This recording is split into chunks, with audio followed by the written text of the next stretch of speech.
What if I told you that one of the most feared creatures in the Harry Potter saga was actually a victim? Not a villain, a woman, a soul slowly erased by a curse, silenced by the world, and weaponized by the darkest wizard alive. Forget everything. You thought you knew about Nagini, because the real story, it's not about a snake. It's about heartbreak, loneliness, and the terrifying price of being different in a world that punishes the powerless. And once you hear what really happened, you'll never look at her the same way again. There's something deeply unsettling about a curse that doesn't strike like lightning, but seeps in slowly, like a whisper in your bones day after day. That's exactly what a maledictus curse does. It's not some flashy spell someone casts in a duel. It's a hereditary blood curse, passed from mother to daughter, crawling beneath the surface until it takes over. Nagini didn't choose this. She was born into it, kind of like being handed a time bomb with a smile. You grow up knowing you're running out of time, but no one tells you how much. Now, before we dive any deeper, let's talk about the name. Nagini, elegant, exotic, and soaked in mythology. It comes from the Sanskrit word naga, a serpent deity, half human, half snake, often depicted as both sacred and terrifying. So yeah, this wasn't a name Rowling pulled out of a sorting hat. It's a name drenched in symbolism, whispering that there's more to this snake than meets the eye. Spoiler, it's not just a snake. And here's where it gets more intriguing. Rowling didn't just come up with Nagini on a whim. She admitted in a 2018 tweet that she had this character in mind for 20 years. 2 decades. That's longer than most people stick to gym memberships. The point is, this was never just Voldemort's creepy snake sidekick. Nagini was always meant to be layered, tragic, mysterious. So if you ever thought she was just there to bite people, oh, you sweet summer child. From the very start, Nagini was a prisoner in slow motion. Her life wasn't just difficult, it was haunted by inevitability. Imagine trying to build a future, make friends, fall in love, when you know that someday, your face will become a snout and your voice will turn into hissing. This isn't just body horror, it's existential decay. Her humanity wasn't taken in a flash. It was peeled away, one choice, one transformation at a time. Think of the visual storytelling opportunities here. Young Nagini standing in a quiet field, a snake coiled beside her like a shadow she can't shake. A moment of laughter caught midair until her eyes flash golden and her skin flickers. It's a cruel irony. The more she tries to hold on to who she is, the faster the curse reminds her who she's becoming. That's not just tragic, it's a ticking clock with no snooze button. And let's not forget the psychological weight. Living under this curse means every good memory is laced with fear. A hug, a smile, a moment of peace, they're all haunted by the question, will I still have this tomorrow? And when you do transform, the world doesn't see a victim. They see a monster. It's one thing to suffer. It's another to be feared for it. That's what makes Nagini's story so heartbreaking. It's not just pain, it's isolation wrapped in scales. So when people look at Nagini and only see Voldemort's pet, they're missing the entire point. Her story started long before him, with blood, with loss, with a curse that didn't care about dreams. And while her fate seems sealed, there's still more to her journey, layers waiting to be uncoiled.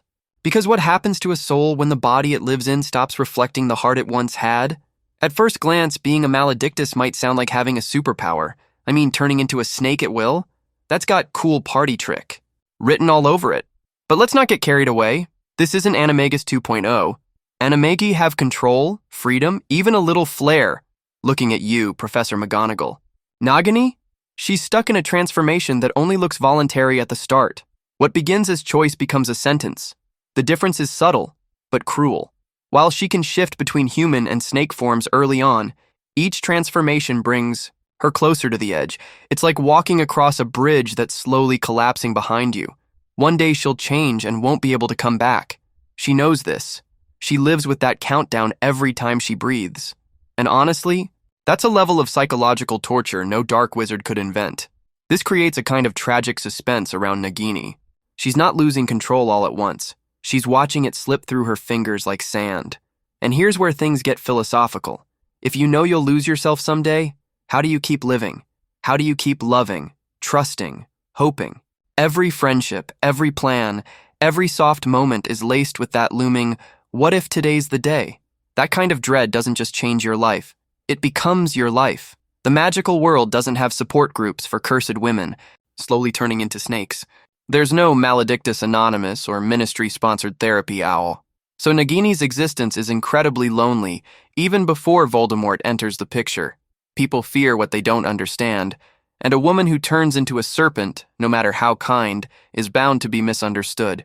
And misunderstood people often become dangerous, or worse, forgotten. There's a heartbreaking irony here. The more she tries to stay human, the less human she feels. She clings to routines, to people, to memories, but the transformations chip away at her identity. Is she still Nagini when she's a snake? Does she still feel like herself, or is she slowly dissolving into instinct? Imagine waking up in your own skin and not recognizing it anymore. That's not fantasy. That's a horror story wearing a magical robe. In this in-between space, Nagini becomes something entirely new, neither fully cursed nor fully free. Not quite predator, not quite person. And that's what makes her fascinating. She's the embodiment of transition. We love stories about people who evolve, who grow, who become something greater. Nagini's story is a reversal. She's not growing into her destiny. She's being consumed by it. And as her curse progresses, her internal world becomes a battleground.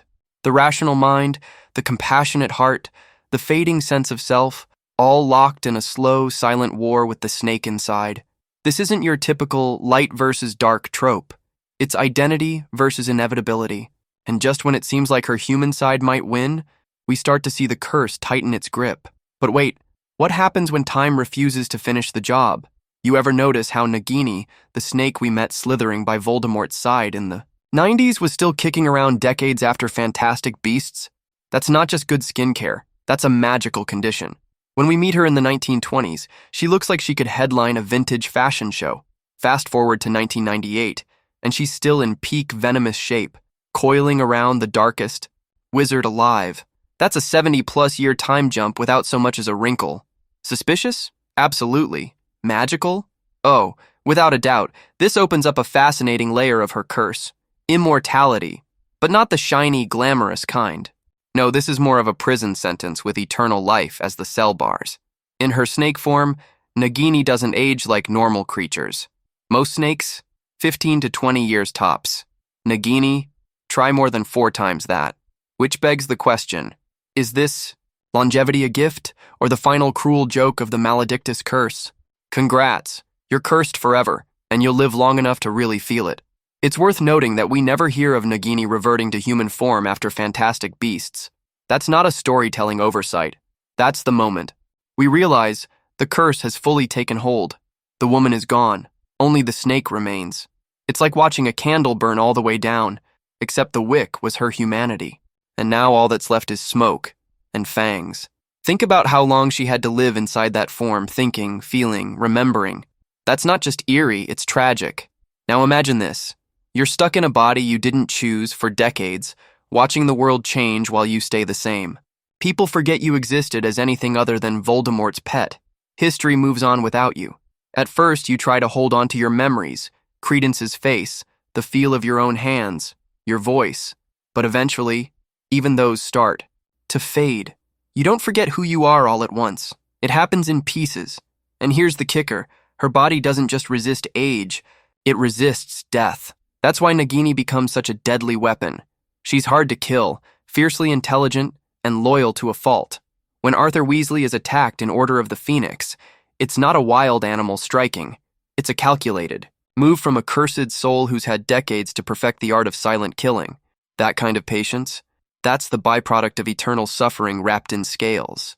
What Rowling never spells out, but we feel it, is that Nagini's curse didn't just stretch her lifespan. It froze her fate. She was denied the arc everyone else gets. Growth, change, peace. Every day she remained alive was another day she drifted further from the woman she used to be. There's something haunting about that kind of stasis. Immortality without freedom, that's just a prettier version of a coffin, and yet that longevity, it leaves a crack, a space, a possibility. Because if Nagini lived that long, what else might she have felt deep down? Was the woman completely gone?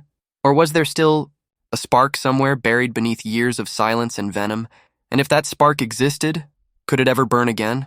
Before the fangs, before the Horcrux, before the deadly ambushes, Nagini was someone you might have sat beside in silence and felt completely understood. In Fantastic Beasts, The Crimes of Grindelwald, she's introduced not as a monster, but as a woman trapped in a traveling freak show, more spectacle than person. And yet, in the middle of all that, she radiates empathy. She doesn't lash out or curse her captors. She waits, watches, and protects, quietly, like someone who's already learned life isn't fair but refuses to let it make her cruel. She's got this energy, gentle but unbreakable. Her bond with Credence isn't just about shared suffering. It's about chosen loyalty, two souls shoved into boxes by a world terrified of what they don't understand. You can see it in the way she looks at him. There's no pity, just recognition. She doesn't try to fix him. She just stays. And sometimes staying is the most powerful act of love someone can offer. Now imagine the circus crowd jeering, pointing, mocking, and her just standing there poised. Not because she's numb, but because she's strong. Real strength isn't always loud, you know? Sometimes it's in the stillness, the grace. Nagini knows she's cursed, but she also knows who she is. There's no self-pity, no why me monologue.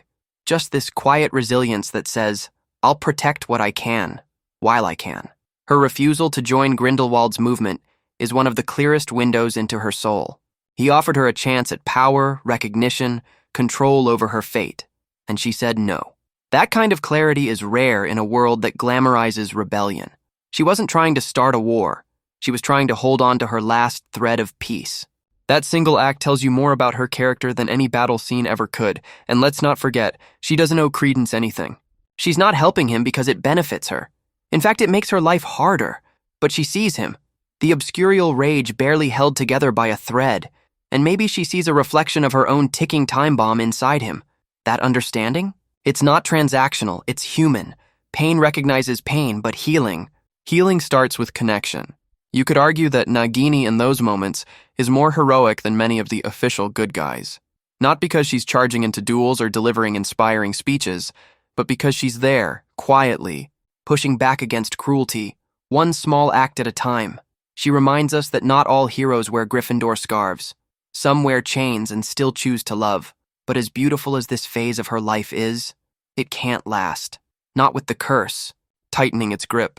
Not with Credence slipping further into darkness.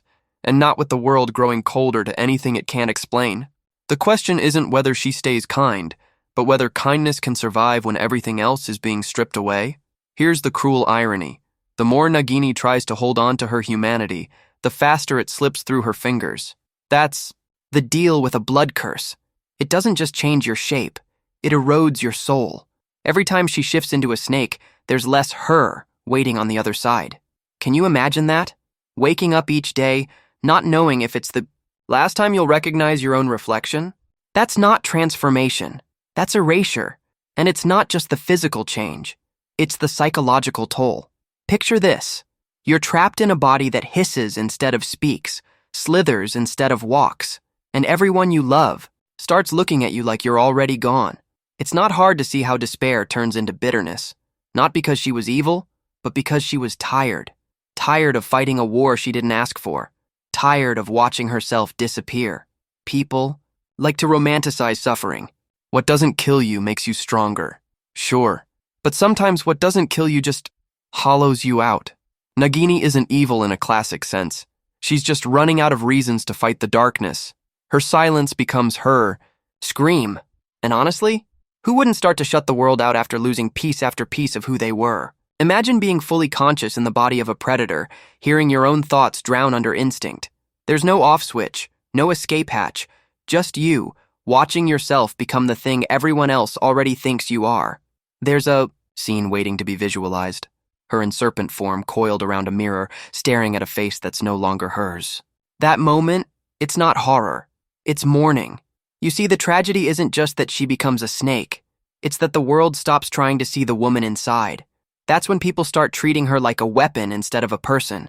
And the moment someone sees you as less than human, it gets dangerously easy to become what they fear. It's a slow unraveling, thread by thread, and eventually, there's no fabric left. It's almost poetic, in a twisted way.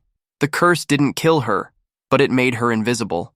And when you're Invisible long enough, you stop screaming, you start whispering, and sometimes you stop talking altogether. Nagini's descent isn't loud or dramatic. It's quiet, subtle, creeping, just like the serpent she becomes, one scale at a time. And yet, there's something unfinished here, something unresolved, because just as she begins to lose herself completely, a new figure enters her life, someone who doesn't flinch at her form, someone who understands. But is that a blessing, or the final nail in the coffin? It wasn't fate that brought Nagini and Voldemort together. It was loneliness, the kind that echoes. Imagine spending years slithering through cold forests, unheard and unseen, slowly, forgetting what it felt like to be understood. Then, one day someone speaks your language, literally. Parseltongue, baby. That voice, it doesn't scare you, it soothes you. And suddenly, you're not alone anymore. Voldemort didn't charm Nagini with flowers and poetry. No, he offered something far more seductive. Recognition. He saw her not as a freak or a beast, but as powerful, useful, worthy, twisted, absolutely. But when you've been cast aside long enough, even darkness feels warm if it's the only thing. That holds you. Their first encounter in the Albanian woods wasn't just a meeting. It was a quiet rescue, or at least, it felt like one. It's easy to label Voldemort as pure evil, and let's be honest, he is. But he was also a master manipulator. He knew exactly what buttons to push. Nagini didn't just become his companion overnight. He fed her a narrative. The world rejected you, but I see you. Stay with me. Classic toxic relationship strategy 101. You've seen it before. Isolate, validate, dominate. Still, we can't ignore how deeply she clung to that bond. Maybe because for the first time in decades, someone listened. He didn't recoil. He didn't cage her. He spoke to her like she mattered. And in a cruel twist, that's all it took. Voldemort didn't have to enslave her, just offer her the illusion of choice. That's what makes this bond so sinister. It looks like loyalty, but it's born from desperation. Let's be real. Voldemort never truly loved anyone. But Nagini? He kept her close. Closer than any Death Eater. He let her follow him, sleep near him, even assist in his most personal missions. That's rare. Even Bellatrix didn't get that kind of access. Was it trust? Utility? Or just convenience? Maybe. All of the above. But the way he treated Nagini was different. Less like a tool, more like an extension of himself, and she responded to that closeness. Over time, she stopped looking like a victim and started acting like a partner. Silent, deadly, and always present. She slithered beside him like a shadow. Never out of place. Never questioned. That kind of bond doesn't come from fear alone. It comes from familiarity. It's what happens when two broken beings find each other and mistake that for healing. But of course, Voldemort always takes it one step further. And soon, this quiet partnership was about to turn into something far more dangerous. Because when you're close enough to trust, you're close enough to use. Turning Nagini into a Horcrux wasn't just a tactical move. It was the ultimate red flag. Voldemort, ever the romantic, decided to split his soul yet again and stuff a piece into the only creature he remotely trusted. And trust, in Voldemort's world, is like a unicorn. Rare, dangerous, and probably cursed. By choosing Nagini, he wasn't just hiding a Horcrux, he was tying her to him in the most toxic spiritual way imaginable. Till death or decapitation do them part. Let's put this in perspective. Other Horcruxes? Objects, cold, inert, things. But Nagini? She was alive. She breathed, slithered, hunted, and now she carried a piece of the Dark Lord inside her. That's not symbolic, that's disturbing. Imagine sharing your soul with someone who's allergic to empathy. The damage wasn't just magical, it was emotional. And Nagini? She never got a say in the matter. From that moment on, something shifted. Her presence became more aggressive, less hesitant. She wasn't just his companion, she was his blade. Remember that scene in Order of the Phoenix? Poor Arthur Weasley never saw it coming. Nagini struck with such precision and brutality that it left Harry writhing in pain from the psychic link.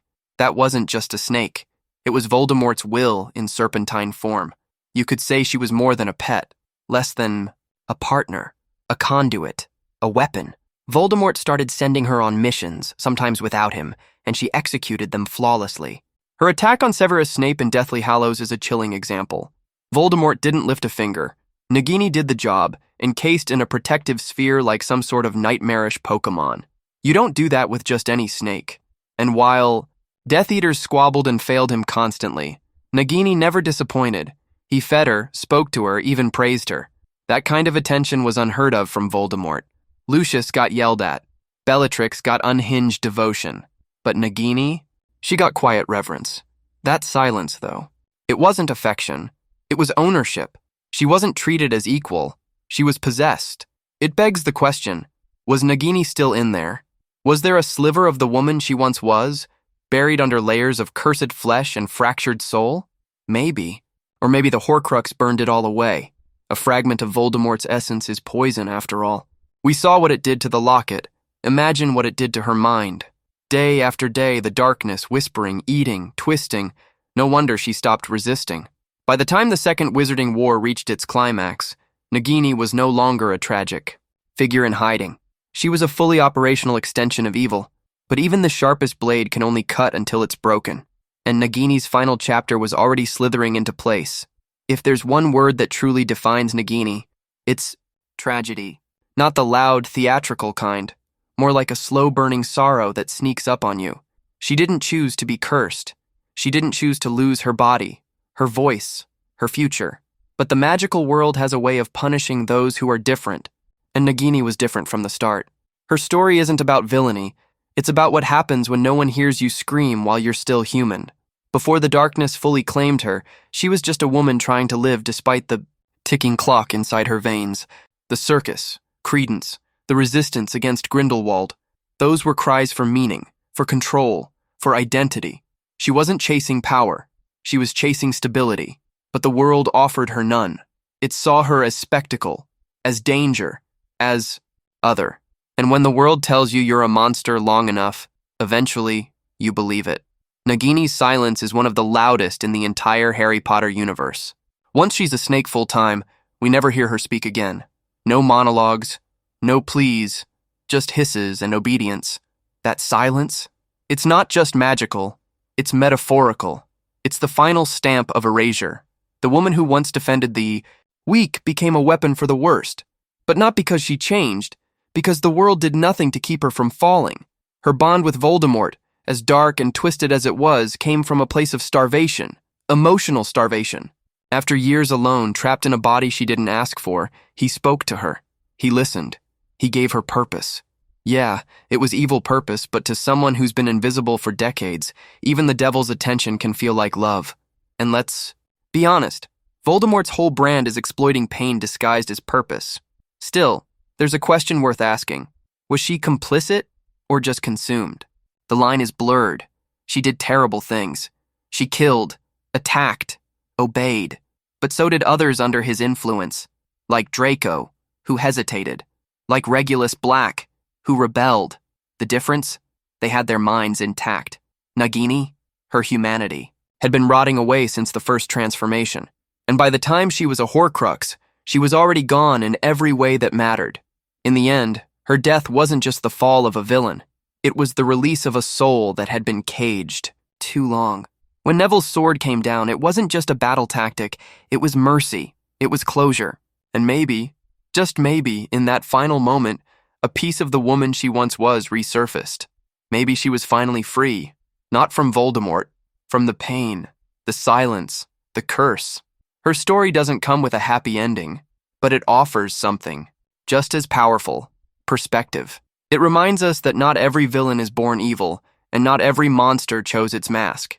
Sometimes behind the fangs and the fear, there's just someone who was failed, by fate, by people, by magic itself. And now that her tale is done, there's one last thread to follow, the beginning of the end. So, was Nagini ever really evil? Or was she just another casualty of a magical world that loves power more than people? Do you think she had any choice left, or was it all just fate? Drop your thoughts in the comments. I seriously want to hear what you think. And hey, if you're into deep dives like this, don't forget to subscribe and hit that notification bell so you never miss a twist in the wizarding world. Ready to uncover how spells are actually made in Harry Potter? Click the video on your screen now.